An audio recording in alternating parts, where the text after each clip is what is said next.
গত বুধবার 12ই আগস্ট রাতে এনআরএস হাসপাতালের স্ত্রীরোগ বিভাগের এইচডিইউ সংলগ্ন শৌচালয় থেকে 30 বছর বয়সী রূপালী বর্মন নামে এক নার্সের অচেতন দেহ উদ্ধার করা হয়। তিনি বুধবার রাত 8টায় নাইট ডিউটিতে যোগ দিয়েছিলেন।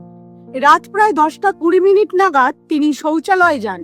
দীর্ঘ সময় বের না হওয়ায় ও কোনো সাড়া শব্দ না পেয়ে সহকর্মীরা দরজা ভেঙে তাকে মেঝেতে পড়ে থাকতে দেখেন। চিকিৎসকরা তাকে পরীক্ষা করে মৃত বলে ঘোষণা করেন। সূত্রের খবর, ঘটনাস্থল থেকে অজ্ঞান বা তীব্র ব্যথানাশক কাজে ব্যবহার করা ওষুধের অ্যাম্পুল বা ভায়াল উদ্ধার করা হয়েছে। অতিরিক্ত মাত্রায় ওষুধের ওভারডোজের কারণে মৃত্যু হয়েছে কিনা তা খতিয়ে দেখছে পুলিশ। প্রাথমিক তদন্তে তার শরীরে দৃশ্যমান কোনো আঘাতের চিহ্ন মেলেনি এবং সুসাইড নোটও পাওয়া যায়নি।